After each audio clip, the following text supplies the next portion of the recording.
গরমকালে শরীর ঠান্ডা রাখতে তোমরা কিন্তু ট্রাই করতে পারো এই রকম পেঁয়াজ আদা রসুন ছাড়া সামান্য মশলায় লাউ আর বড়ি দিয়ে চারা মাছের ঝোল। তাহলে চলো চটপট ভিডিওটা দেখে নেওয়া যাক। প্রথমেই নুন হলুদ মাখিয়ে রাখা চারা মাছগুলো গরম তেলের মধ্যে এপিট ওপিট উল্টে ভালো করে ভেজে নিচ্ছি।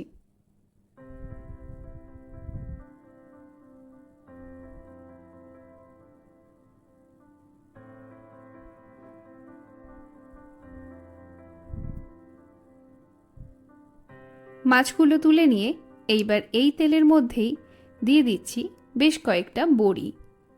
একইভাবে বড়িগুলোকেও ভেজে তুলে নিচ্ছি।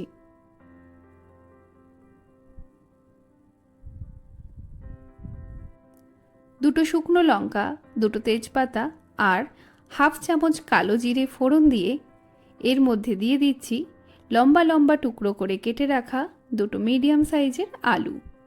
2 থেকে 3 মিনিট তেলের মধ্যে নেড়ে চেড়ে দিয়ে দিচ্ছি হাফ চামচ হলুদ গুঁড়ো, 1 চামচ লঙ্কার গুঁড়ো আর 1 চামচ ধনে গুঁড়ো। দিচ্ছি স্বাদ মতো নুন। যারা আন্দাজ করতে পারো না মশলা, সেক্ষেত্রে বলবো নুনের পরিমাণটা তোমরা প্রথমে একটু কম দেবে, পরে আবার টেস্ট করে বাকি নুনটা অ্যাড করো। মশলা দিয়ে আলুগুলোকে কষিয়ে নেওয়ার পরে দিয়ে দিলাম বড় বড় টুকরো করে কেটে রাখা লাউ।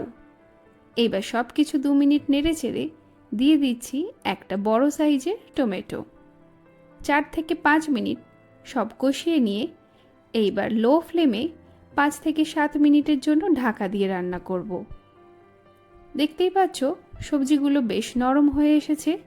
এর মধ্যে আমি অ্যাড করছি 1 কাপ পরিমাণ জল।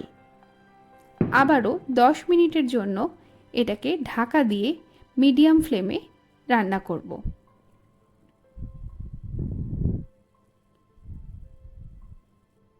দশ মিনিট ভালোভাবে ফুটিয়ে নেওয়ার পরে সবজিগুলো কিন্তু একেবারেই সিদ্ধ হয়ে গেছে।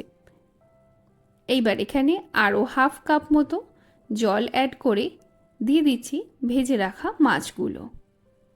মাছগুলো জলের মধ্যে একটু ডুবিয়ে দেওয়ার পরেই দিয়ে দিতে হবে ভেজে রাখা বড়ি।